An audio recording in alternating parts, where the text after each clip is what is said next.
Boa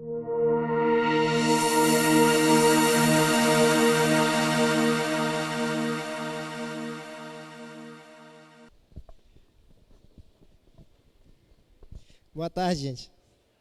A gente vai falar sobre a unidade da fé e a diversidade dos dons na igreja. Todos leram o livro de Efésios? Levanta a mãozinha aí para mim. Quem leu? Ei, pouca gente, hein?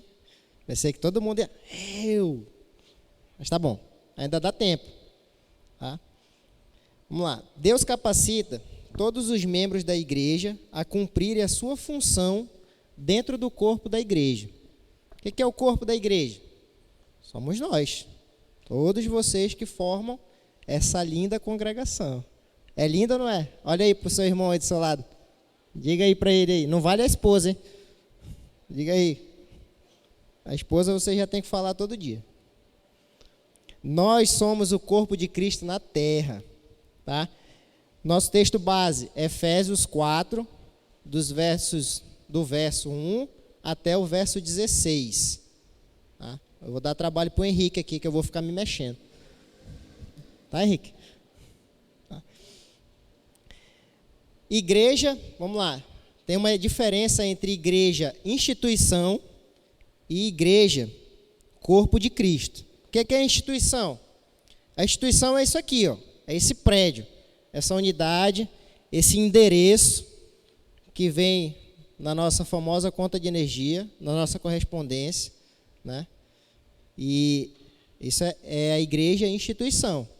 Né? O que é a igreja corpo de Cristo? Somos nós, como eu falei ainda agora. Quando nós fazemos os nossos grupos menores, que você leva lá, vamos falar lá do grupo do Vanderlei. Quantos casais, Vanderlei? 13? 9? 9 casais. Ó. É uma pequena igreja.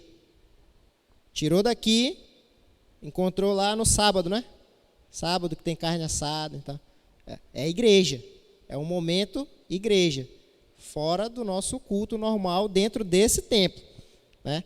Quando você leva para dentro da sua casa, 2 ou mais irmãos, é uma programação da igreja. Você já é o responsável. E aí, já é o corpo de Cristo dentro da sua casa. Vale ressaltar que Cristo ele não habita em templo feito por mãos humanas. Onde é que ele habita? Em nós. Bate aí no peito aí, ó. Em nós. E quem foi que ele fez? Foi Deus. Certo? De modo especial e admirável. A igreja, ela é a união dos santos. É o ajuntamento, como eu falei ainda agora. É a nossa união, o nosso ajuntamento. Então, quando a gente sai, vamos lá, vamos fazer um passeio lá na Ponta Negra. Nós somos igreja, né? E aí nós vamos para a Ponta Negra. Vale ressaltar aqui, devemos manter o nosso bom testemunho, não nos meter em excessos, manter sempre o domínio próprio, ter cuidado com as pessoas que vão nos ver. E sempre tem gente da nossa igreja lá nos olhando. Pode ter certeza. Então, não é o endereço. E aí eu pergunto, onde é a sua igreja? Vamos lá. A minha é lá no Manoa, Rua das Flores. Lá tem 5 membros dessa igreja. É na sua casa, sua igreja. Você é o pastor, você é homem, né? Você é mulher que sustenta a casa, essa lá é sua igreja. Tá? Onde que ela vai se encontrar? Onde você reunir. Vou levar o meu grupo de oração para reunir ali naquela praça ali do Jardim Botânico, ali na frente. Nós somos igreja, então nós já temos, primeiramente, a missão evangelística de dar um bom testemunho lá no local que a gente vai ficar. Uma das características da nossa igreja, o nada aconteceu. Terminamos uma programação, um evento, deixar tudo limpo, mesmo que qualquer pessoa ou nós mesmos que passamos por lá vejamos sujo. Certo? Mas essa é uma característica nossa, nibense. Tá? Vamos lá. Aqui, ó, ele fala assim, ó, onde a igreja vai se encontrar? Nas catacumbas. Os romanos tinham medo de fantasma. Ou na casa de Gaio. Vamos lá. No cemitério. É um local agradável para você se encontrar? Com o seu grupo? Bora lá, eu quero ouvir vocês. Mas se não houver outra alternativa, vale a pena louvar e engrandecer o nome do Senhor? Vamos lembrar dos nossos irmãos que são perseguidos mundo afora. Eles se encontram em túneis, em cavernas, sem essa mordomia, um ar-condicionado, sem luz, sem a transmissão, você que nos assiste, né? Então, é onde nós nos encontramos. Vamos colocar na casa de Gaio. Gaio era uma pessoa importante naquela época. Então, presume-se que a casa dele era muito grande, bonita, né, com vários recursos, uma poltrona, um banco para você sentar e ouvir sobre Cristo, né? Então, onde quer que você vá reunir, lá está a igreja. Você vai lá e vai falar do nome de Jesus e você está falando da igreja. Qual o propósito de Deus para a minha vida? Essa eu quero ouvir vocês. Qual o propósito de Deus para a sua vida? Alguém se habilita? Não? Posso escolher? Varley, qual o propósito de Deus para a sua vida? Opa, louvar e engrandecer, né? Vamos lá. Propósito de Deus para a minha vida, nesse momento, ensinar. Casais, adultos, jovens, crianças, estou aqui. Eis-me aqui, como nós levantamos a mão e dissemos, eis-me aqui, né? Então, o propósito principal do cristão é viver a vida na igreja. Que eu viva a vida na igreja, né? Como que nós vivemos a vida na igreja? Participando ativamente. Nós temos diversos ministérios e nós temos diversas pessoas com dons diferentes. Deus deu a cada um de vocês dons magníficos. Por exemplo, quem fez aquelas letras ali tem um dom de escrever. A minha letra não sai nem parecida com aquilo ali. Então, tem um dom ali, né? Vamos lá. Quem reuniu as pessoas para escrever isso aqui, já tem um outro dom. Pode ter os dois dons na mesma pessoa? Pode, até mais. Tudo vai depender do seu empenho, de quão você está disposto a aprender para depois executar. São dons que foram dados a vocês. Vamos lá. Esse banco que você está sentado, ele foi feito por alguém. Você sabe quem é? Né? Nosso irmão Clodomir aqui. Foi um dom que Deus deu para ele, para que levasse conforto a você. E aí você pode até reclamar, né? Poxa, mas é duro, né? Experimenta sentar no chão 2 horas do culto. Aí o pastor diz, levanta. Aí você vai lá do chão. Aí, não, senta, né? Então, que viva a vida da igreja. Viver de maneira digna e coerente. Esse é o nosso chamado. Lá no verso 1 de Efésios 4. Cadê? Verso. Até me perdi aqui. Tá, mas está aí. Verso 1, né? Viver de maneira digna e coerente. Tá? Nós fomos chamados para sermos santos e irrepreensíveis. O que quer dizer isso? Santo e irrepreensível. Quer dizer que, como cristão, eu tenho que saber o que eu posso e o que eu não posso, o que eu devo e o que eu não devo fazer. Por exemplo, eu devo sair brigando e discutindo com alguém na rua? Não devo, não faça isso, né? Eu fui fazer e eu me dei mal, minha canela está aqui com a pedrada, né? Até brincaram comigo, olha, Paulo, Pedro e Estevão já pegaram pedrada, ó, o Eduardo também. Brincadeira, gente, né? Mas foi uma falta minha e eu paguei por ela, né? Estou mancando até hoje, né? Efésios 1:4. Fomos chamados para sermos santos e irrepreensíveis diante de Deus em amor, tá? Então, você tem o dom, tem os seus diversos dons, todos aqui têm dons, e aí vai de você como você vai usar, né? Como eu falei, temos diversos ministérios, faço até um chamado. Se você tem um dom para trabalhar, por exemplo, com criança, corra lá com José. com a Júcia, com o Carivaldo, com a Melissa.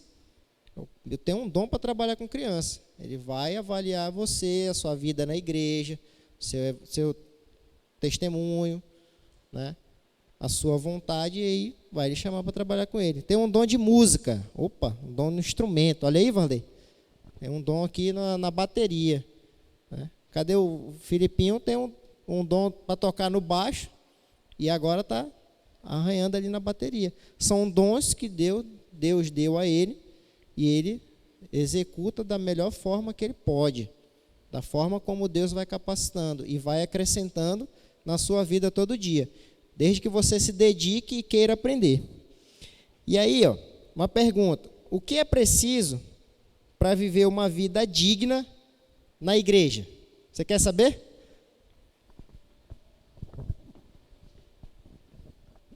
Vamos aprender o que é preciso para viver essa vida digna. Todo mundo já está com a Bíblia aberta aí, Efésios 4. A gente leu o verso 1 com o Eduardo e agora a gente vai ler o verso 2. Quem pode levantar e ler aí bem alto para as outras pessoas escutarem? Dei o play aqui no meu cronômetro. Já? Não precisa brigar para ler o versículo não, pode ficar de pé e ler.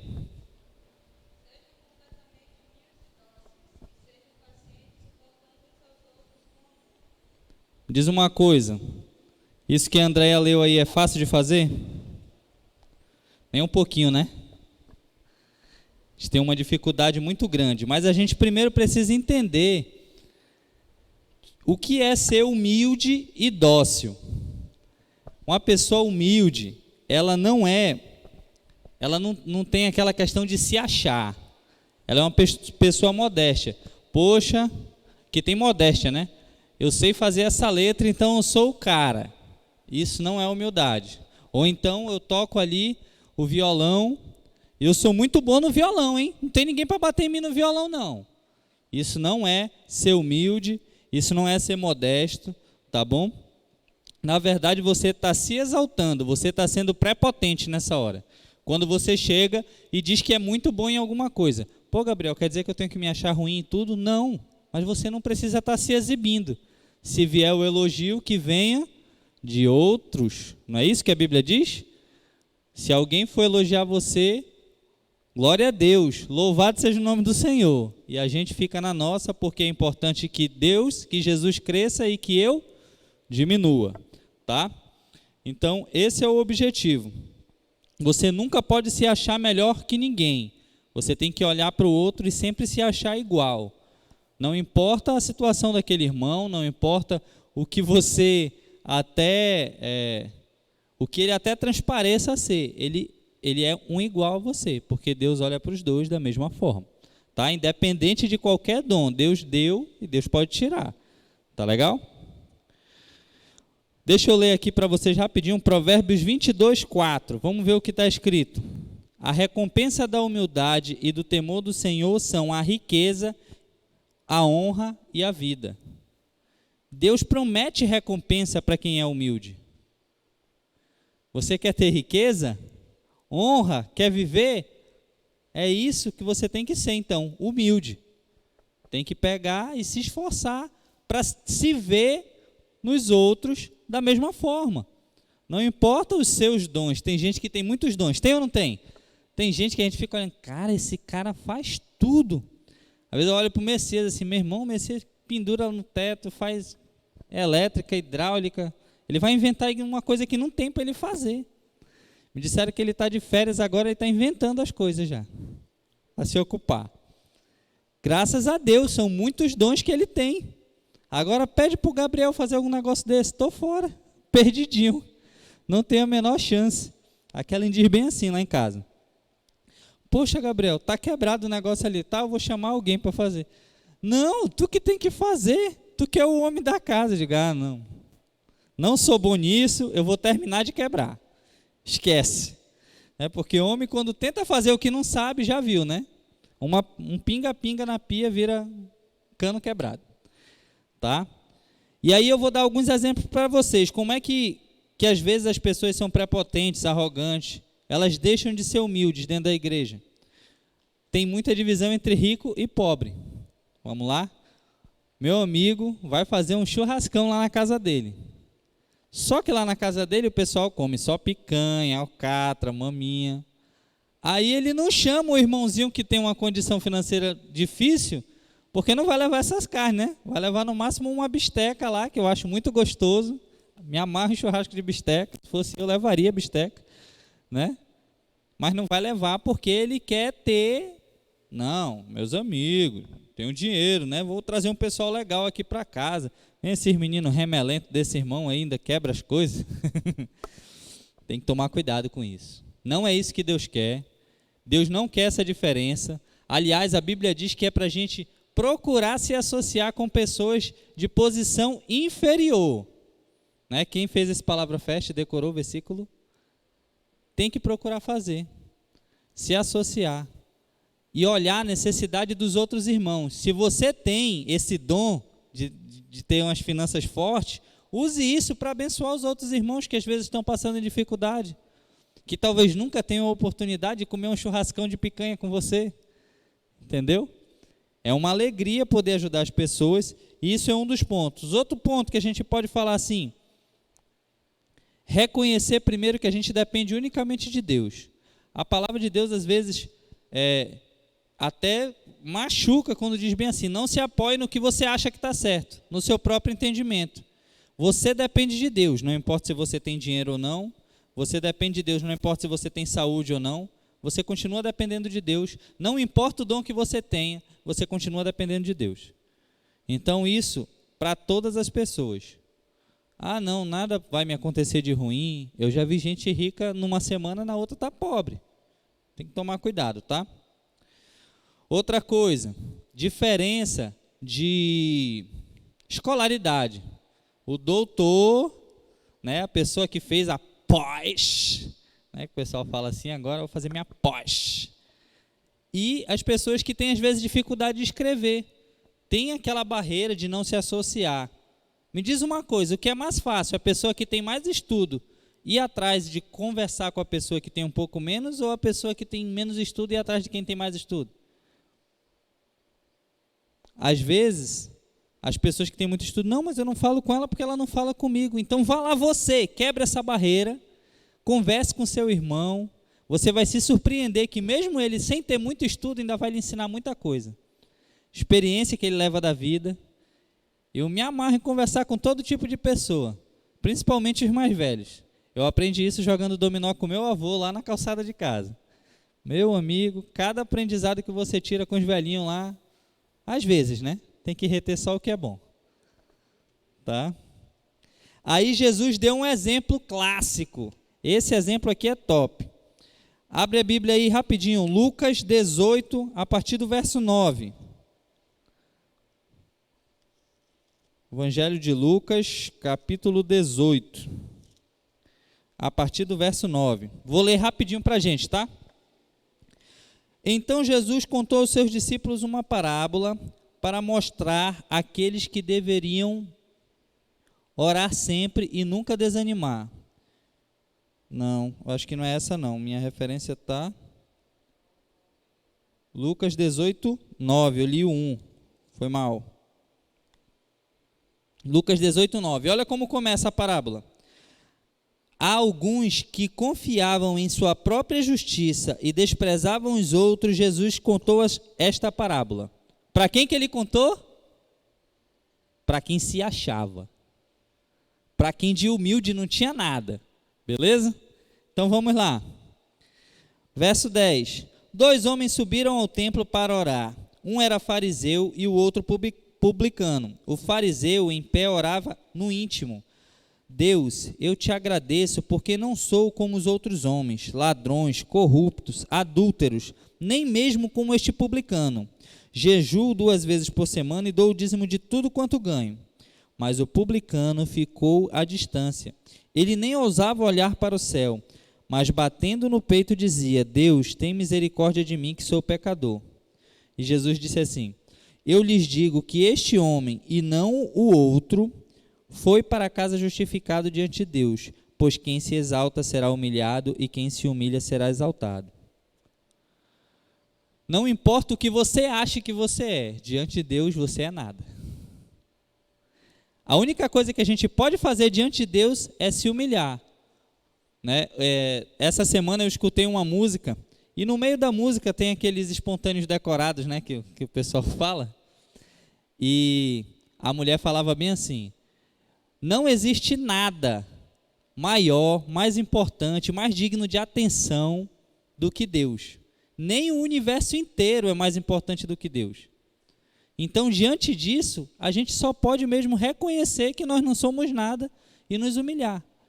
Quem aqui consegue passar um dia inteirinho sem pecar? Tem gente que se esforça por isso e talvez até consiga. Mas mais cedo ou mais tarde vai dar uma topada, vai dar uma tropeçada, vai ter que pedir perdão de Deus. Entendeu? Então, ser humilde é reconhecer isso, tá? Você não é melhor do que ninguém, você não é melhor do que os outros, tá bom? Outra coisa que ele fala aí, mansidão. O que é a mansidão? Mansidão é aceitar a autoridade de Deus sobre a nossa vida. Tá bom? Anote aí. Mansidão é aceitar a autoridade de Deus sobre a nossa vida. É perdoar as pessoas, entregar os direitos a Deus, confiando que Ele é quem vai defender os seus direitos. Tá bom? Deus é que vai defender os seus direitos. Provérbios 20 e 22. Deixa eu abrir aqui rapidinho, acho que eu deixei salvo. Provérbios 20 e 22. Se alguém achar primeiro que eu, pode ler.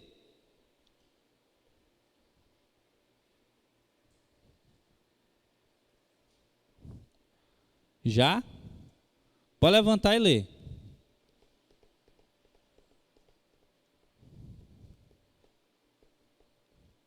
Tá bom, vou começar a indicar. Fernandinho, Provérbios 20 e 22. Tá meia hora com a Bíblia aí já no jeito.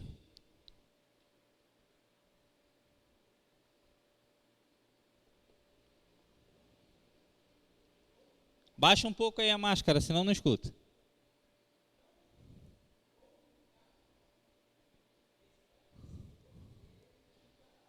Obrigado, Fernando. Não diga, eu farei pagar pelo mal que me fez. Espere no Senhor e Ele lhe dará a vitória. Mansidão é isso, é a entrega dos seus direitos. Deixa eu dizer uma coisa para vocês. A gente só se acha no direito se a gente quiser aquilo, tiver aquilo como posse nossa. A partir do momento que a gente entende que tudo que nós temos não é nosso, é de Deus, a gente não vai se achar no direito de reivindicar muita coisa. Porque se a pessoa mexe no que não é seu, é de Deus, quem é que vai cobrar? É Deus. Então a primeira coisa que a gente tem que entender é que o carro, a casa, seja lá o que você acha que é seu, não é seu, não é meu, é de Deus. Né? Imagina você dirigindo, uma charada aí, né? Tá no trânsito, tchan. Aí você tá passando no sinal ali tranquilo, tá verde para você. Vem um maluco e bate no seu carro. A vontade já é sair fuzilando, né? Tá doido, meu irmão? Mas ele bateu no seu carro? Ou bateu no carro de Deus? Como bom cristão, você vai sair do seu carro, tá tudo bem com você? Pergunta da pessoa. Eu passei por isso. Por incrível que pareça, eu não quis estraçalhar. Eu estava com muita raiva. Mas eu olhei na janela do carro da mulher lá. Tá tudo bem aí? Tá inteira? Tô, só não estou conseguindo sair. Então fique aí dentro mesmo, não fuja. Né? Bateu na porta, não abria, bom para mim. Ficou lá dentro, até chegar o guincho, levar e tal, a mãe, todo mundo resolveu o problema. Tá? Então, é difícil, porque a gente não ralou para ter as coisas? A gente rala para ter nossas coisas. Mas quando a gente entende que tudo é a bênção de Deus, é a graça de Deus na nossa vida, fica mais fácil nós passarmos em frente, pular por cima disso, tá bom? Não ter uma reputação a zelar, isso é importante. Quem tem uma reputação a zelar aí? Esquece. Tem não. Porque se você acha que tem uma reputação a zelar e alguém falar mal de você, tu vai atrás. Não vai? Aquele filho da mãe me chamou de fofoqueira, não. Vou lá provar para ele que eu não sou fofoqueiro. Se acalme. Salmo 37:6 diz bem assim: e ele deixará claro como alvorada e como o sol do meio-dia que você é justo e inocente. Se acalme. Esse não é para você, tá bom? Esse tipo de coisa. Ver o que mais. Beleza.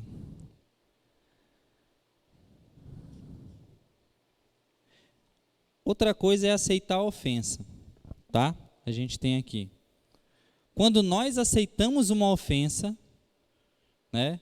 Eu me sinto ofendido, sou eu que decidi aceitar aquela ofensa. Não importa do que a pessoa me chamou. É uma decisão minha aceitar aquela ofensa.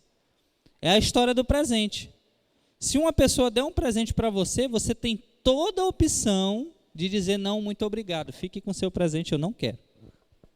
A mesma coisa é a ofensa. Se alguém xingar você, chamar você disso ou daquilo, você tem todo o direito de não aceitar.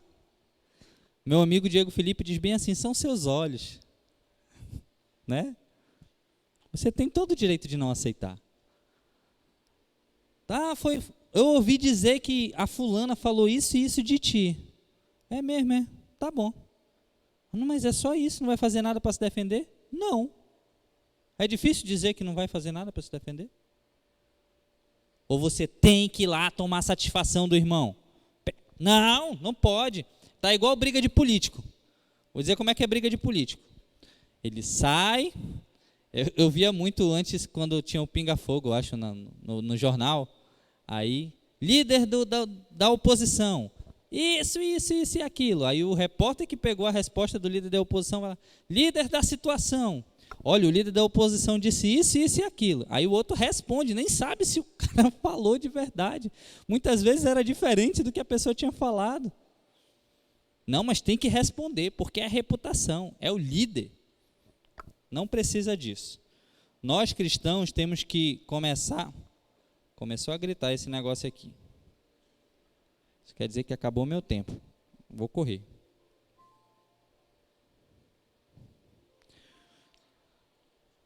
Tá? Então, nós cristãos não temos essa, como é que dá o nome? Esses direitos todos não. Eu adoro aquela música que a gente... Obrigado, Steph, que eu não sei tirar esse barulho, não. A gente não tem... Adoro a música, né? Estava falando. Adoro aquela música que diz... Meu direito é... Canta comigo aí. De não ter direito algum. Meu querer é tão somente o teu querer. Aí você aceitou Jesus com essa música e quer ter direito agora? Dá licença, né? Mas vamos lá. Vamos aqui para o verso 3. Efésios 4:3. Esforço para manter a unidade apoiada na paz. É melhor ser feliz do que ter razão. E aí, isso daí a gente leva muito para dentro da nossa casa. Né? Marido, esposa... Você quer ser feliz ou quer ter razão? O que é melhor? Se você quiser ficar com a sua razão, pode ficar. Eu prefiro ser feliz. Abrir mão. Tá bom? Uma coisa que nós devemos ser unificador. Nós devemos procurar sempre ter união. Às vezes, rola uma rivalidade, uma rixazinha entre ministérios. Na época de Sonho de Natal, isso daí é triste. Não, o meu ministério que vai ensaiar no palco, não é o meu. Aí o seu Clodomir ainda está montando a árvore. Não, eu vou montar a árvore. Podem ir atrás de outro lugar para ensaiar. Aí já começa aquela rivalidade. Não precisa disso. Não precisa. Unificador. Tá, seu Clodomir, o senhor vem na segunda ou é na terça? Na terça, então eu venho na segunda. E todo o tempo você vai negociando, porque o objetivo dele... O objetivo da dança, o objetivo da Luz Negra e de qualquer outro ministério que participa do Sonho de Natal, até do estacionamento, é que mais pessoas aceitem Jesus. Se vocês estão lutando pelo mesmo objetivo, não tem por que brigar. Se estão lutando pelo mesmo propósito, vocês podem até divergir de opinião, como eu falei ontem nos jovens, mas vocês têm um objetivo em comum. Vocês vão chegar ao seu objetivo se vocês não ficarem desunidos, tá bom? A mesma coisa em casa. Eu tinha uma colega que a mãe dela um dia, a gente está fazendo errado, porque eu vou para uma igreja e tu vai para outra. E a Bíblia diz que reino dividido não subsiste. Em casa a gente tem que ter o mesmo propósito, o mesmo objetivo. O objetivo é o quê? É o papai e a mamãe conseguir trabalhar, os filhos conseguirem estudar e todo mundo trabalha junto no final de semana na igreja? Ótimo. Se esse é o foco, é se esforçar, se organizar durante a semana para que isso aconteça. Tá? Irmão e irmã, quem já brigou com irmão e com irmã? Ontem eu contei meu exemplo. Peguei-lhe uma surra da minha mãe, estava de boa, nem... Eu apanhava todo dia da minha mãe porque eu brigava com meu irmão de boa. Agora, quando meu pai me pegou, aí foi bacana. Peguei-lhe um couro, ele ainda me amarrou e me vai lá na taberna comprar as coisas para mim, eu e meu irmão. Nunca mais briguei na frente dele. Nunca mais a gente foi no fight. Tá bom? A mesma coisa com vizinho. Quem tem vizinho chato? Eu já discuti com a minha vizinha, ó. Por causa de um gato. Praga do gato fica agitando o cachorro, aí lá vai confusão. Tem que resolver essa situação, tá bom? E no trabalho, né? Vocês não podem fazer igual a Rochelle. Quem lembra da Rochelle aí? Todo mundo odeia o Cris? Que a Rochelle chegava. Ai, porque a fulana fez isso, você acredita? Não pode ser desse jeito. Você tem que ter um ambiente de trabalho que as pessoas reconheçam que você é cristão. E a Bíblia diz bem assim, as pessoas reconhecerão que vocês são meus filhos se vocês se amarem, se vocês cuidarem, se vocês forem pacificadores.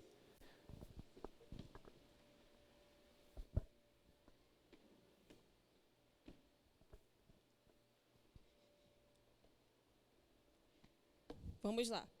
Agora vamos ver os 7 fundamentos da unidade da igreja. E onde é que está essa passagem? Está lá em Efésios 4, versículo 4, 6, 7. A gente vai ler junto, tá bom? Quando você achar, você olha para mim. 7 fundamentos da unidade da igreja. Quando a gente fala de Efésios, o tema central da carta é a unidade da igreja, é a unidade do corpo de Cristo. Logo, existem fundamentos em comum entre todos nós, entre esse corpo, entre essa unidade. E Paulo deixa isso bastante especificado nessa passagem de Efésios. Essa semana, quando eu olhei 7 fundamentos da unidade da igreja, fica um termo muito técnico, né? A gente parar e olhar assim, 7 fundamentos. O que é fundamento? Primeiramente, vamos pegar o significado de fundamento. Fundamento é o conjunto de regras de uma organização e instituição para que a mesma consiga funcionar. Para tudo na vida tem regra, tem uma organização, uma estrutura. Na igreja primitiva, Paulo já deixou estabelecido como é que tinha que funcionar.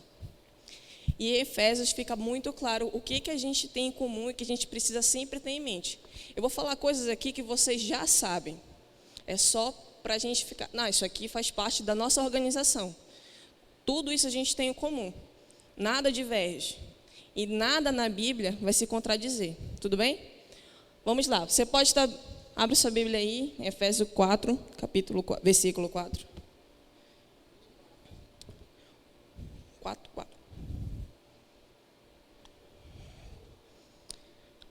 Acharam? 4. Há só um corpo. Vamos parar aqui. Há somente um corpo. Qual é o corpo? A igreja. Como o Gabriel acabou de falar, eu, você, a Natasha, o Tiago, o Ronildes, o pastor Gleison, o Varley, a Rosinha, somos todos um.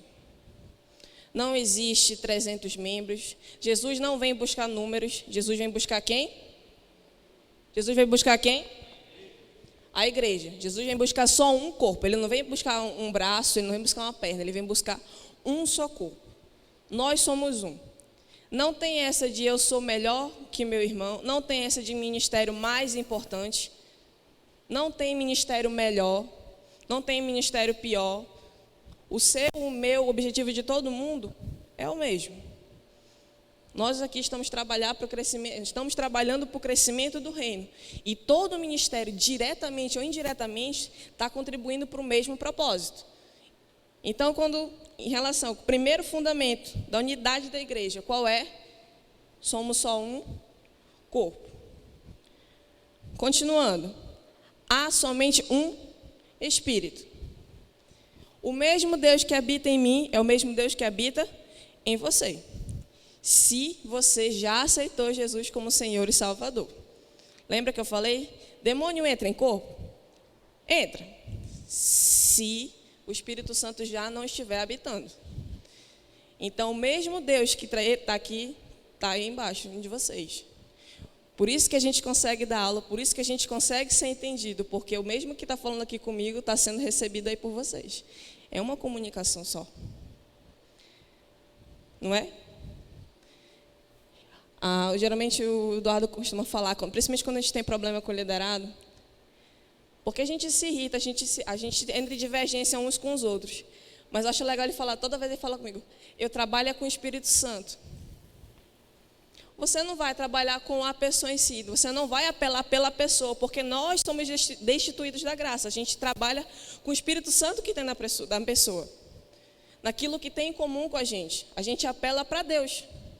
Se a pessoa não quer mudar, se ela não quer aceitar a disciplina, a gente fala, mano, o que está falando aqui? Está certo? A gente apela para o Espírito Santo, porque é o mesmo. Em relação à unidade da igreja, primeiro é corpo, segundo é só um Espírito. E o terceiro, continuando o versículo, assim também como há somente uma esperança. Onde é que está a nossa esperança? No Senhor. Semana eu estava refletindo sobre essa passagem. Esperança. Esperança é aquilo que a gente espera, que a gente espera alguma coisa. Há 3 coisas que a gente precisa crer, um cristão precisa crer. Que ontem Jesus morreu, que hoje Ele vive, e a nossa esperança é que Ele voltará. Então a gente vive, nós esperamos a mesma coisa, a volta de Jesus. Tá bom? Agora recapitulando, um só corpo, um só Espírito e uma só esperança. Tá bom? Continuando. Para a qual vocês foram chamados em um só. E há um só Senhor. Quem é o nosso Senhor? Jesus, só. A gente fala de Paulo. Paulo foi um ótimo apóstolo, um excelente missionário. Mas só existe um Senhor, Jesus. A gente tem líderes, a gente tem pastores. Sim, eles são ordenados por Deus, a gente precisa obedecê-los. Mas glorificar, exaltar, está em primeiro lugar sempre é o nosso Senhor Jesus. E isso tem que estar em comum de vocês. Façam primeiramente pelo Senhor, depois pelo seu pastor, depois pelo seu líder. Não vou para aquele ministério porque eu não gosto daquele líder. Você está fazendo pelo líder ou pelo Senhor? A gente só tem um propósito, a gente tem que fazer somente por um Senhor. Recapitulando, nós temos só um corpo, um só Espírito, uma só esperança e somente um Senhor, tá bom? Aí continuando a passagem, temos somente uma só fé. Fica um pouco batido, mas quando a gente fala uma só fé, vamos comparar. Os adventistas, tá, gente? Não é julgando nem nada. Eles acreditam em mais, quase uma seita.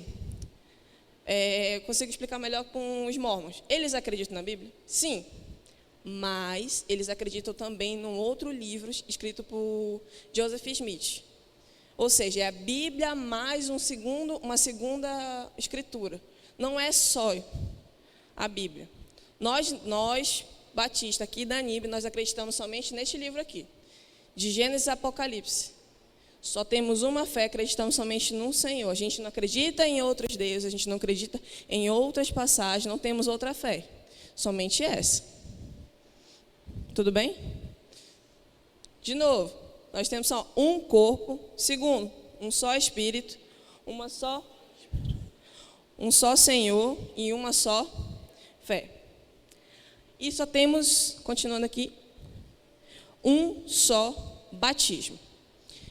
O batismo na Igreja Batista é o seguinte: eu acho que você veio, você se vestiu, uma batinha bonita, você entrou num tanque, você foi perguntado se você já tinha aceitado Jesus, você confessou Jesus, você mergulhou e emergiu uma nova criatura, não, já confessando o Senhor como seu Salvador.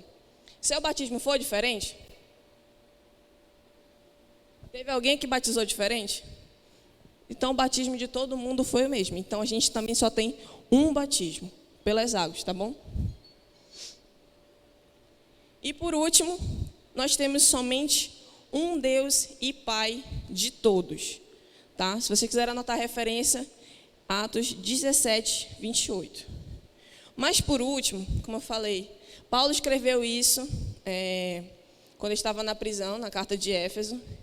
Mas o próprio Jesus mesmo já tinha citado um pouco sobre os fundamentos da unidade da igreja. Tem uma passagem lá em João 17, 20, que eu queria que a gente lesse junto. Por favor.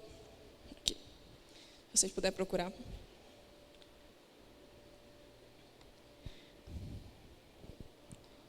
Se vocês acharem, já, bora lá. Minha oração não é apenas por eles.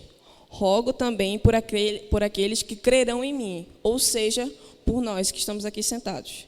Por meio da mensagem deles, para que todos sejam um com o Pai. Pai, como tu estás em mim e eu em ti, que eles também estejam em nós. Para que todo mundo creia, que o mundo todo creia que tu me enviaste. Deles a glória que me deste, para que eles sejam um, assim como nós somos um. Eu neles e tu em mim. Que eles sejam levados à plena unidade, para que o mundo saiba que tu me enviaste e os amaste, como igualmente me amaste. Ou seja, para a gente cumprir o nosso propósito, para a gente atrair mais pessoas, a gente precisa mostrar para todo mundo que a gente realmente é o quê? Unido, que nós somos um, que aqui existe amor, que existe um só pensamento, uma só unidade, um só propósito. Jesus mesmo já tinha falado isso para a gente, então é por isso que é essencial esse fundamento ficar fixo na nossa cabeça. Não existe ninguém maior nem melhor.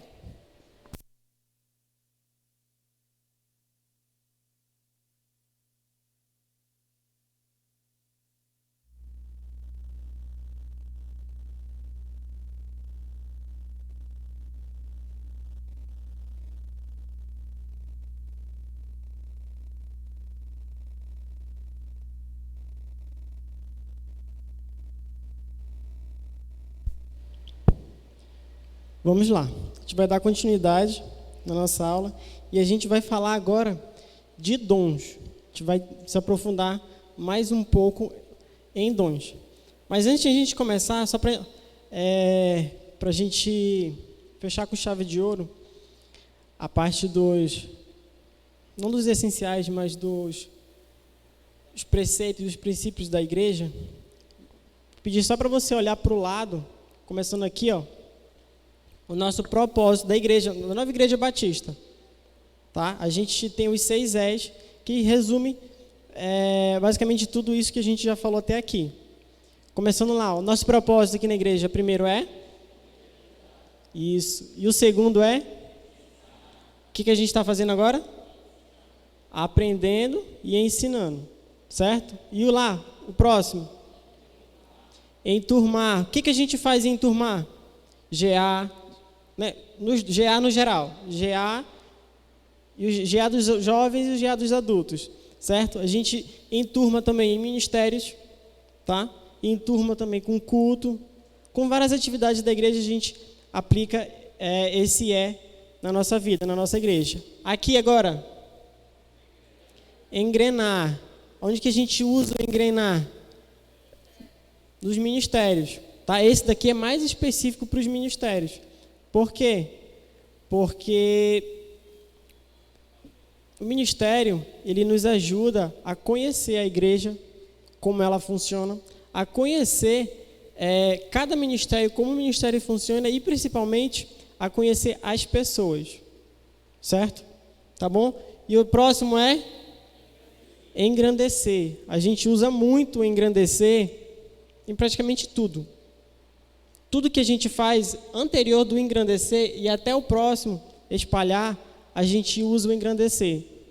Porque a gente não está fazendo nada para nós. O Stephenson não faz nada para ele, Gabriel, Gleison, ninguém. Certo? A gente faz por um objetivo comum, que é evangelizar, ensinar, enturmar, engrandecer, espalhar e evangelizar. Evangelizar não. Eu não consigo enxergar daqui. Espalhar, desculpa, eu já tinha falado espalhar. Certo?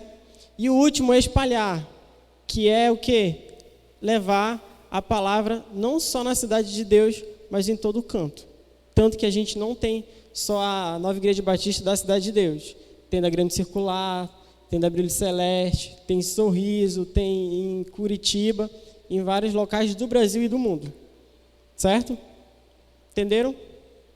Tá bom, a gente vai continuar agora a nossa aula falando de propósito.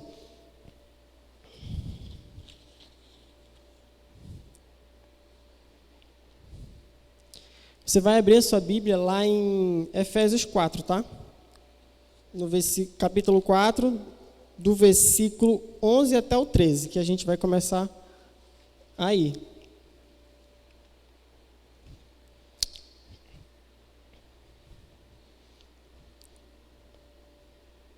Já? Dons do Espírito Santo, tá bom? O que são esses dons? O que significa a palavra dom? Tá? Eu peguei aqui no dicionário, deixa eu só abrir aqui no meu celular, que está no meu celular. O que significa essa palavra dom? O que significa a palavra dom? Aptidão natural para fazer algo ou alguma coisa. É isso. Dom. Aptidão natural para fazer algo ou alguma coisa. Tanto algo para o bem quanto para o mal. Né? O dom, a gente utiliza os nossos dons para fazer o que a gente quiser. A gente é livre. Claro que o Senhor deu para a gente fazer coisas positivas, coisas boas, mas infelizmente nem todo mundo usa para isso. Né? Quando que a gente ganha esses dons, esse dom, que pode ser um ou mais de um, pode ser até 10. Eu acho que a pessoa que passar de 10, ele precisa, não sei se ele vai conseguir utilizar os 10. Né? Pode somar, né? Mas vamos lá. Quando que a gente ganha isso? A gente ganha no momento que a gente nasceu. Se duvidar, até antes. No momento que nossos pais fizeram, eu e você, no momento que surgiu a nossa vida, a gente acredita que a gente já ganhou esse dom. Só depende da gente para utilizar. Tá? Isso é um presente para todo mundo que nasce. Certo? É claro que ele foi dado por um objetivo, que é o quê? Espalhar o Evangelho. Né? Usar para esse fim, espalhar o Evangelho, mas nem todos usam para isso. Aí, lá em 1 Coríntios 12, do 8 ao 10, Paulo, ele fala alguns dons, ele cita alguns dons espirituais. Tá? Aí eu vou citar alguns aqui só para a gente ver quais são esses dons espirituais que ele cita lá. Dom, a palavra da sabedoria, é um dos dons espirituais que Paulo fala. A palavra do conhecimento, né? Fica meio redundante da sabedoria e do conhecimento, mas é o que está escrito lá. Dom da fé, dom de cura, dom de operar maravilhas, dom de profecia, discernimento de espírito, variedade de línguas, interpretação de línguas. Aí mais lá na frente ele fala outros, tá? Dons de ajudar e dons de administrar. Vamos só aprofundar um pouquinho aqui mais. Existem 2 tipos de dons para a gente, né?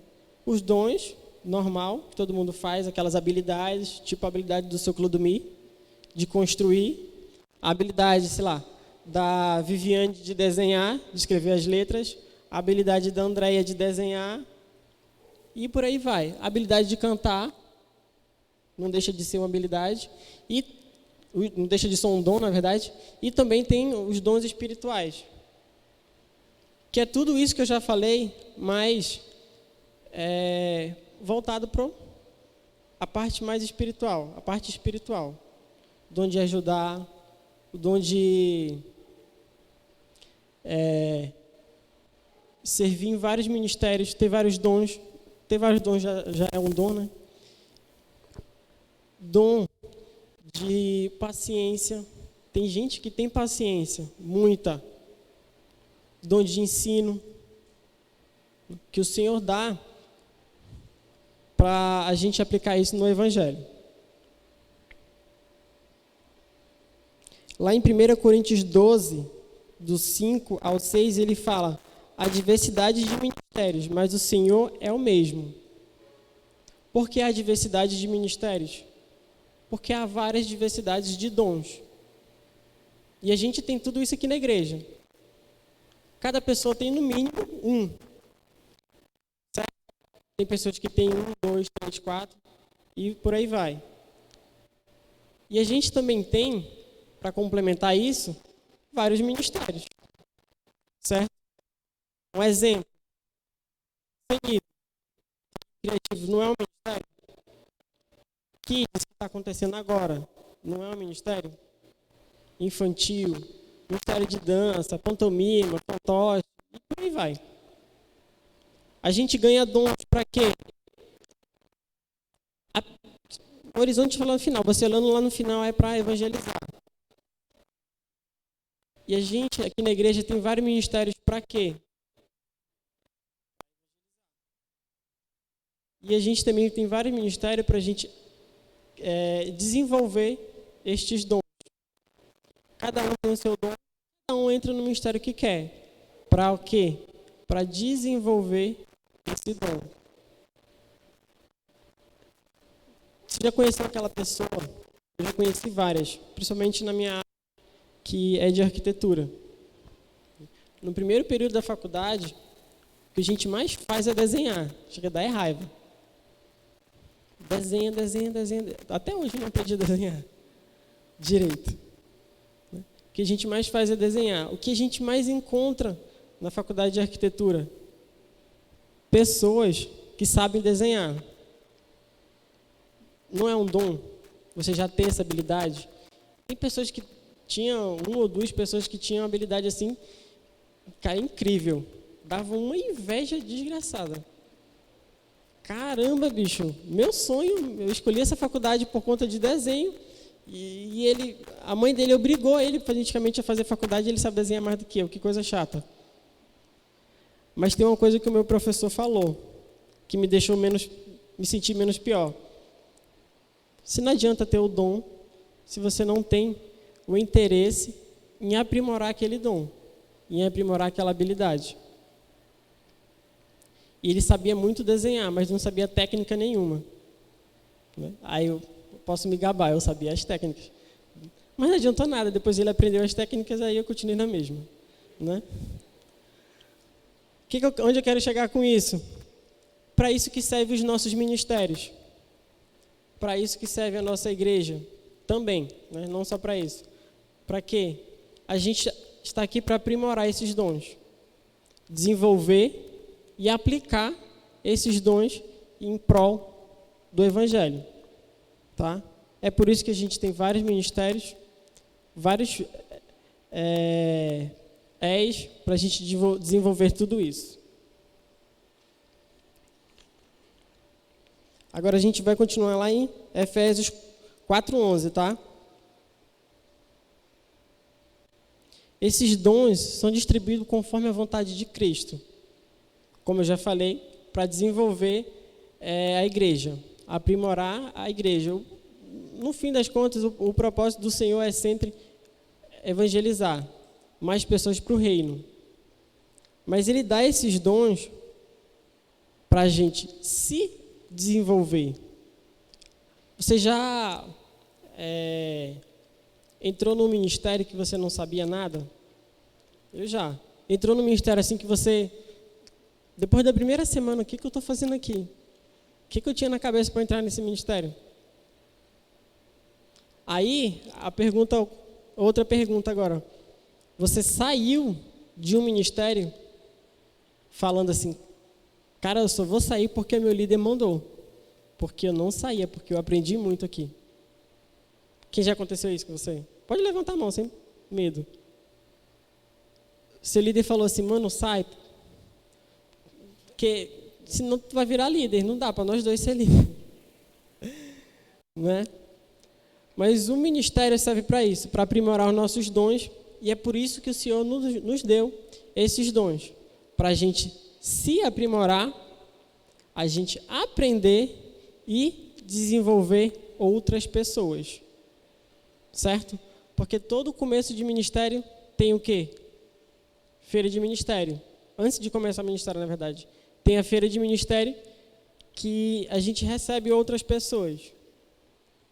Aí o líder tem todo o trabalho de se preparar, organizar, para desenvolver a habilidade naquela pessoa, desenvolver aquele dom daquela pessoa. Se ela tem um dom, fica mais fácil.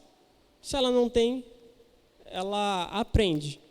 Que nem a técnica que meu amigo lá sabia. Ele sabia, tinha o dom, só não tinha a técnica. Faltava ele aprender o quê? A técnica. É claro que com tudo isso, a gente leva esporro, a gente leva um ralho, a gente fica chateado, a gente fica triste, a gente se desmotiva e se motiva, certo? Mas tudo isso é para quê? Desenvolver o nosso dom e aprender outros, certo? Você já viu aquela parábola dos dons? Um tinha 1, outro tinha 5, outro tinha 10. Era isso mesmo? Ah, tá. Certo? Aí, Efésios 4, do 11 ao 13, ele está falando dos dons espirituais, tá? Que veio de Cristo, certo? O Senhor deu esses dons. Presente. Para quê? Para ser desenvolvido. E ele também fala que esse dom é para o crescimento, para o nosso crescimento espiritual, consequentemente, para o crescimento espiritual do quê? Da igreja. Você já entrou, certeza que já aconteceu isso, você já entrou no ministério, ou você já passou 2 anos no ministério e aconteceu o seguinte, entrou pessoas novas no seu ministério que não sabia nada. Não, essa pessoa que entrou no seu ministério tinha acabado de entrar na igreja. O que acontece? Essa pessoa veio toda requenguela, no bom sentido. Ela vem, às vezes, falando palavrão, ela vem, às vezes, com a cabeça cheia de crítica. Ah, eu não gosto disso. Ah, eu não gosto daquilo. Ela vem cheia de defeitos. Vem para quê? Para ser aprimorada. Aí o líder tem todo um trabalho, não só o líder, mas você que já tem esse dom, já adquiriu essa habilidade, chega lá com ela, dá umas cutucadas. Ei, faz assim, ó. Não, o movimento é esse. Não, tu vira tal momento, ó, se liga na música, quando ele falar amém, tu vira. Quando tiver tu vira.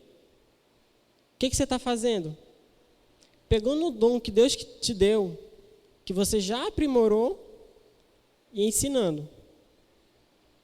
Certo?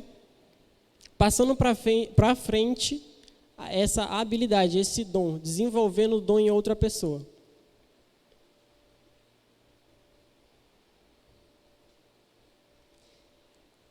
Lá no versículo 14 ao 15 de Efésios 4,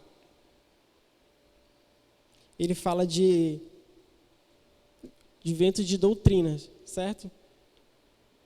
Ele fala que não é para a gente ser levado por ventos de doutrinas. A gente veio de uma igreja, eu em si não vi de nenhuma igreja, né? A primeira igreja que realmente, não é essa que eu vou ficar, foi a Nova Igreja Batista lá na Torquato.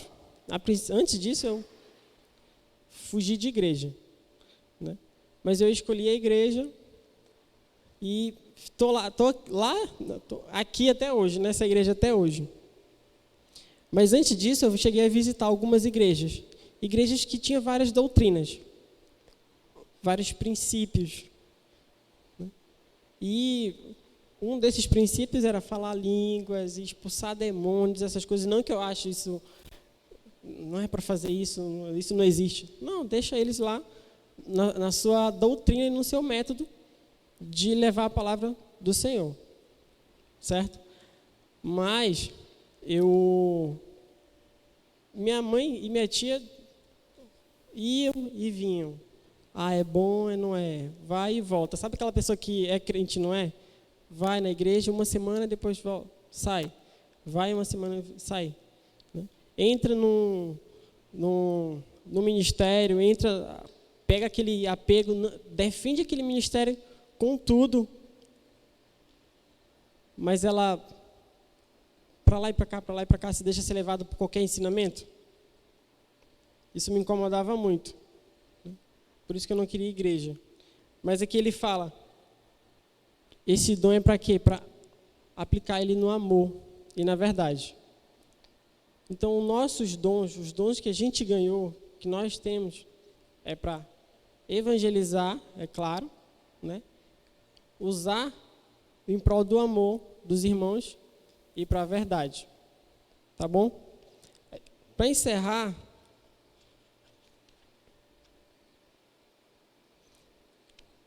vou lhe falar agora 5 coisas do propósito dos dons espirituais.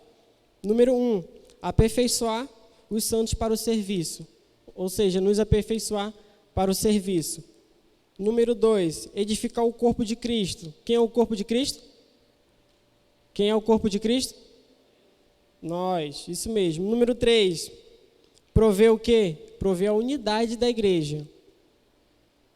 Prover a unidade da igreja. Número 4, conduzir outros ao conhecimento de Cristo. Número 5, ajudar a igreja a amadurecer. Foi tudo aqui que eu já falei. Nos aprimorar, prover a unidade da igreja, conduzir outros e amadurecer espiritualmente. Isso é o resumo do que eu já falei. Tá bom? Se anotou? Se não anotou, tira a foto depois. Tá bom? A gente vai agora pro nosso intervalo. Tá? Você tem 15 minutos. E não esqueça de colocar a sua presença. Procura alguém do CENIB para colocar a presença. Tá?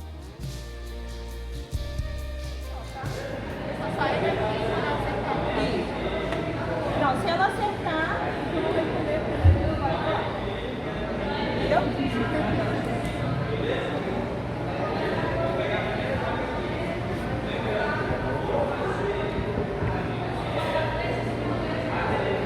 Tira aí, papai, isso aqui vai começar.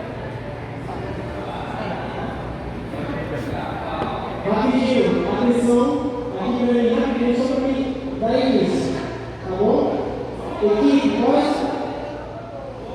posso? Vai, levanta a Posso luz. começar? Beleza. Posso? Já! Primeira dica, fariseu. Não. Segunda, Damasco. Já? Gamaliel? Não. Terceiro, arrancar. Paulo. Acertou. 1-0. Vai. Não, deixa eu ir. Vai. Segundo, ensino. Não. Segundo, reunião.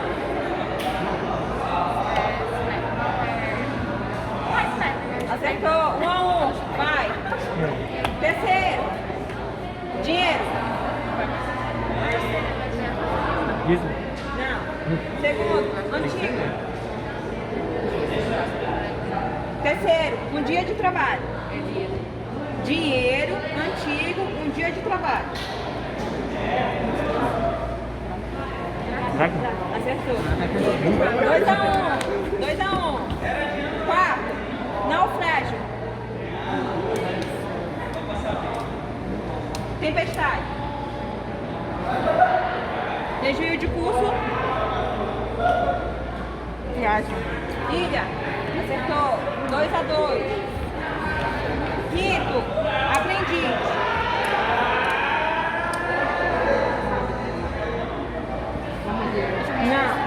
Batismo em água. Não. Áquila e Priscila. Meu Deus, não lembro mais o que é. Quarto, igual a Paulo. Acertou. 3-2. 3-2. Sexto, Pagão. Éfeso. Acertou. 4-2. Rei. Isso.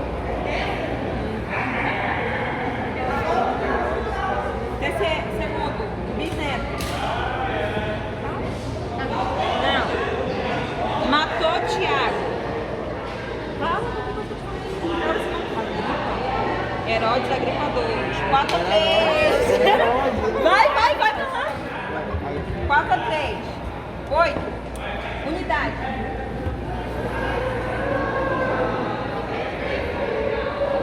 Igreja. Deus já fez.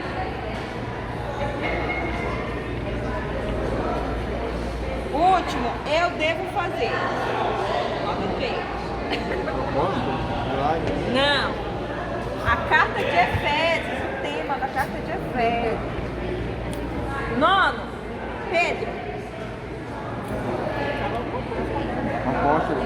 Não. Batismo em Espírito Santo. Tornou puro. Gentios.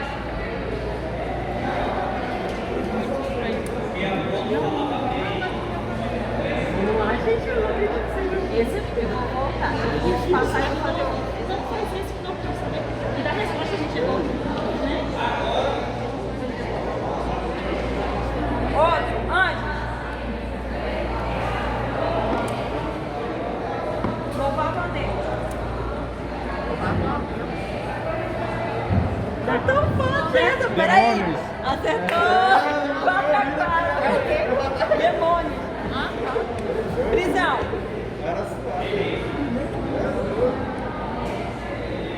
Milagre.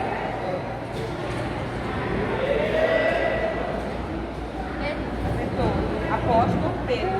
5-4. Primeira viagem. A coisa. Paulo, vai. Barnabé. Silas. Ilha.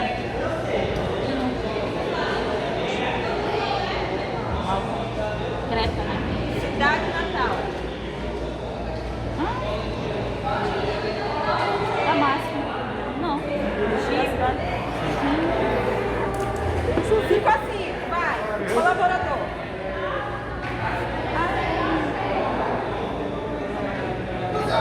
Barnabé. Aprendiz. Ah, tá. Timóteo. 6-5. Outra. Vai.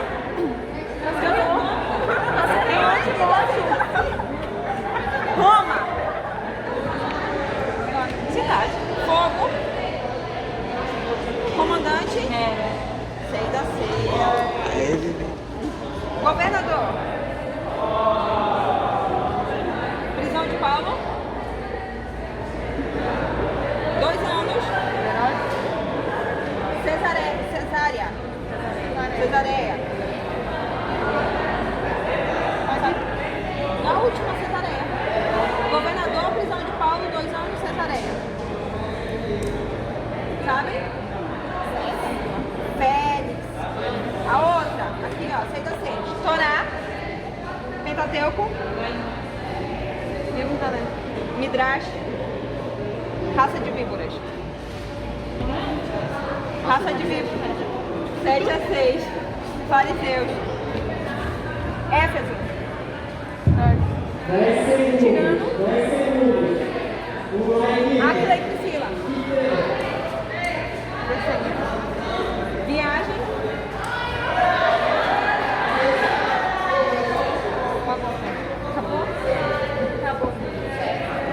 Não era a segunda viagem. Quem ganhou? Esse daqui, né? Né? Vou acompanhar vocês ali.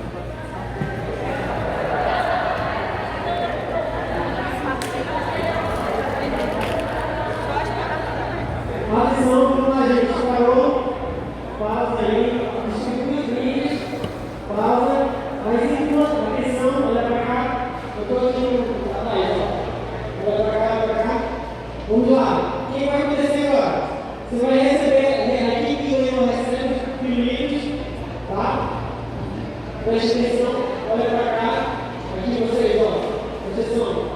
Começando aqui com vocês. A equipe da... Vocês, equipe da Paula, vai lá para a Stephanie, preste atenção. A equipe da Stephanie vai lá para a Natasha, a equipe da Natasha vai lá para o Gabriel, a equipe do Gabriel vai para Deus, vem para cá, aqui para a Paula. Agora, bora lá, corre ele. Vamos lá, vamos lá. Vai aquela animada, vai aquela corrida, senão a gente começar todo gás.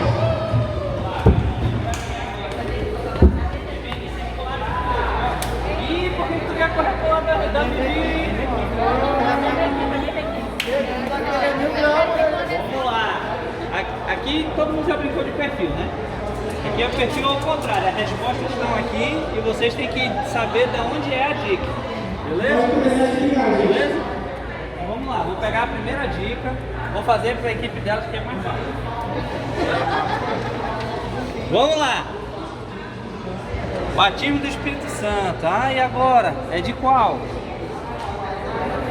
Vamos lá. Tem que colocar qual é a coluna. Éfeso, Áquila, Priscila, Paulo ou Demônio? Põe aí, Emílio. Pode colocar aqui embaixo. Beleza? Vamos ver se está certo, hein? Depois. Quase vocês acertam. Isso daqui é o seguinte. Essa aqui é Áquila e Priscila. Outro pra gente. Não. Vocês têm que acertar. Essa aqui. E agora? Da onde é? Demônio? Errou também. A surra nos filhos de Seva foi lá em Éfeso. Mas foi os demônios que era a surra. Eu também errei ainda agora, não se culpa. Vamos lá. 0-0. Vamos pro próximo. Hã? Éfeso? Foi lá, Éfeso. Um ponto pra vocês. Vou colocar aqui. Quem é esperto já tá pegando a mãe, né? Vai.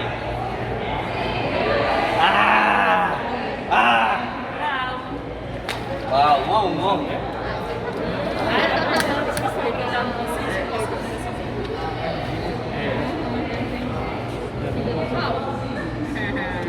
Dois. 2-1.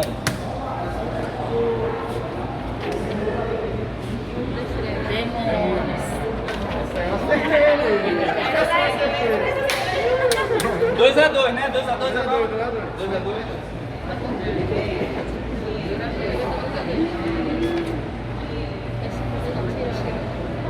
E agora?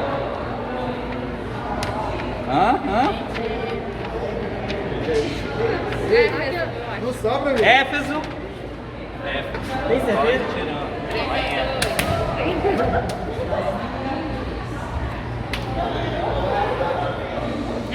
Essa tá fácil. 3-3. Vai dar empate. Porque você não é. Vai dar mentira.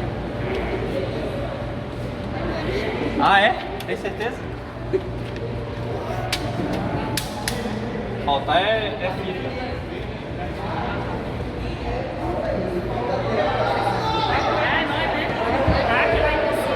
Áquila e Priscila. Tá contando os pontos? Esse é o 3, 4-4 com esse.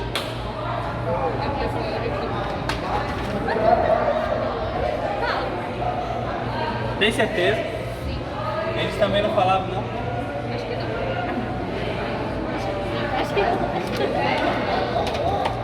Se falavam, não foi explicado, né? Demônio. 5-5. Agora desempate. Misturar, porque vocês já estão olhando de onde eu tô pegando.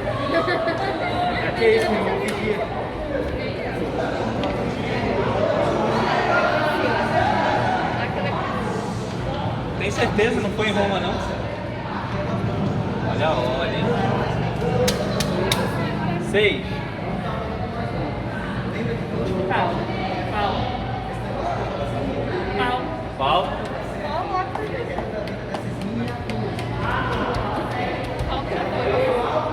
6 a 6.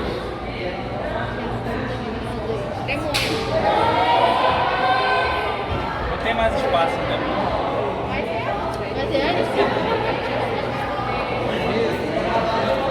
Tá, demônio. E esse aqui? Só sobrou aqui, né? Construtores de tenda. Também. Então vamos lá, revisar. Rapidinho. Em Éfeso, o que a gente falou? O templo de Diana, que também era conhecida como? Tênis, Artemisia, beleza? A escola de Tirano era em Éfeso. Lá era uma confusão de religião, beleza?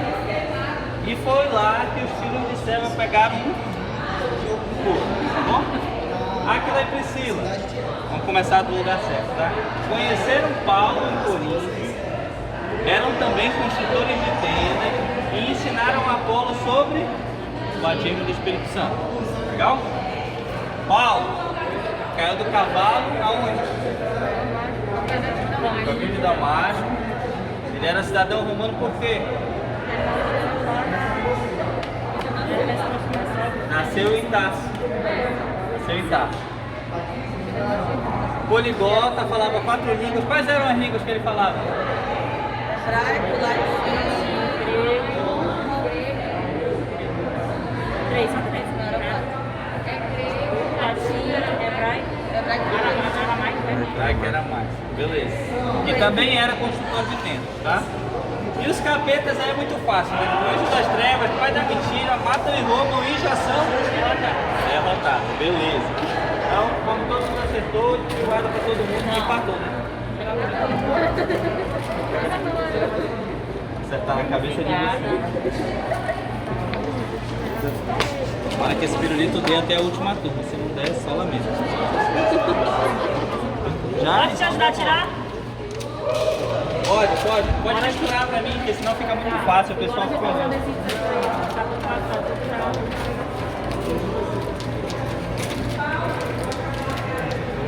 Aí, ó. 15 segundos. E aquele com 1 a 15 segundos.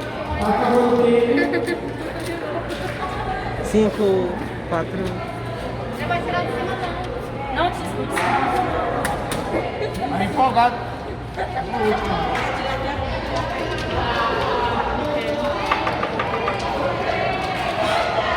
não ficou nem pagodinho.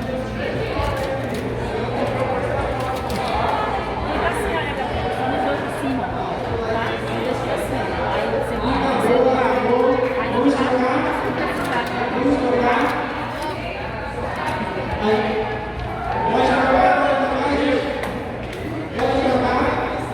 Bora equipe.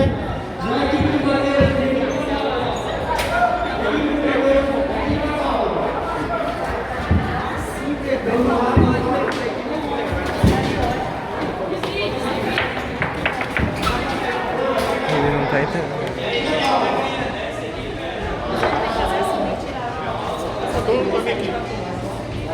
ajuda ele a tirar. Peraí.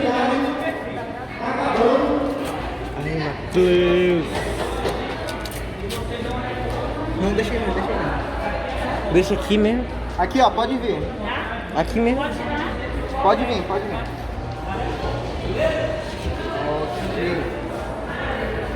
A brincadeira é o seguinte. É o que eu vi em Éfeso, ok? Na matéria de Éfeso você viu vários fatos sobre Efésios, sobre Atos. E esses fatos estão representados por essas imagens que são como dicas. E você vai olhar e vai ter que fazer um chute junto com a sua equipe sobre o que era esse fato. Olha a ideia, aqui é dinheiro. E o fato é, quebra das vendas das miniaturas do templo de Diana. Lembra que Paulo chegou em Éfeso e essa questão de venda de miniaturas, de venda de itens do templo caiu?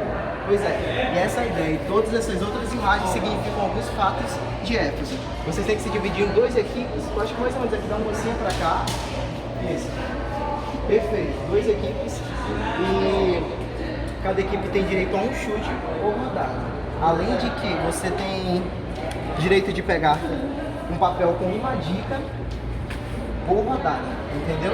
Lembra que tá vendo que essas frases estão divididas assim, em 5 partes? Você tem direito a pegar um papel com um número. Se for a parte 4, você libera essa parte. Para os outros fatos, ok? Uma pessoa de cada grupo vai tirar um papel para ver quem começa.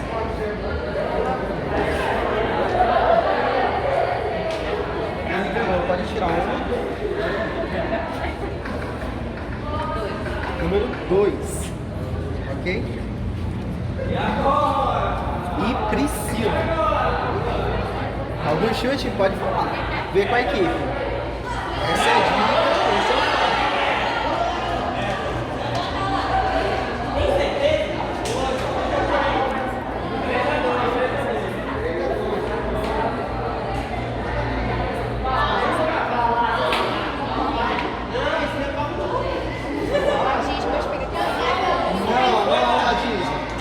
Algum chute?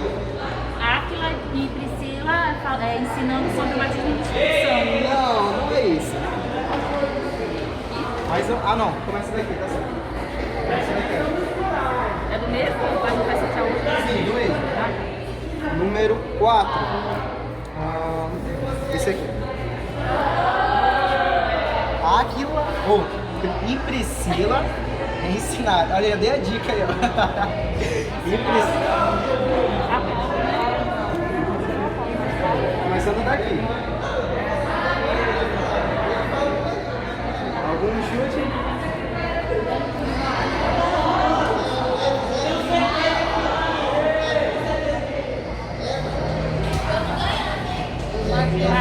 Passa.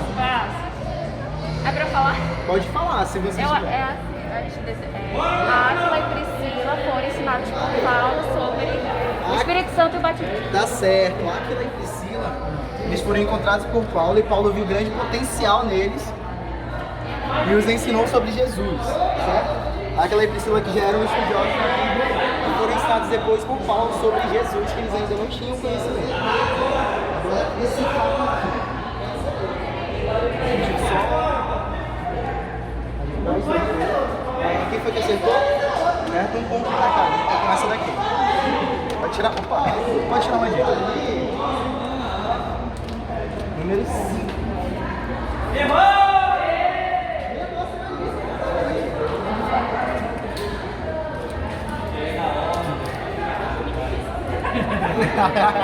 A dica é de Éfeso. A frase aqui, ó. Algum chute? Terceira viagem de Paulo. Agora pra vocês, podem tirar uma dica. Ai, 2, a minha é 1.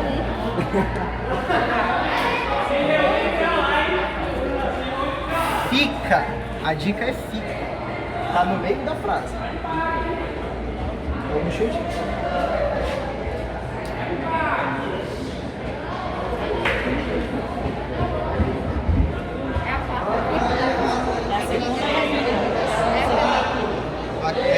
É aqui.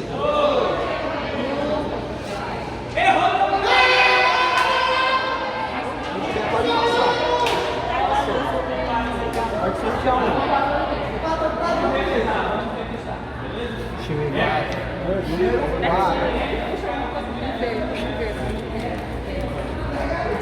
Nossa! Fica na sua.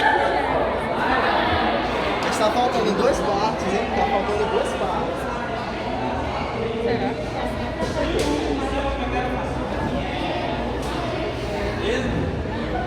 Se não tem o chute, pode passar. O templo da deusa Diana fica na cidade de Éfeso. Não. Presta atenção na imagem, na dica aqui, ó. Presta atenção na dica que vocês vão entender melhor. Eu olhei, mas eu não tenho Número 3.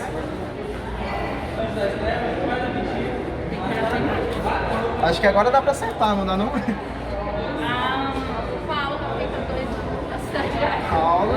0 era assim.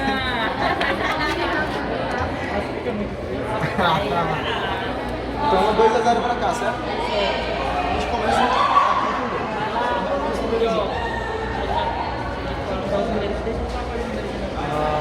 Pode pegar um número. Pega. Não, já vai acabar o tempo. Essa foi a última. Já tirando pra tirar a parede.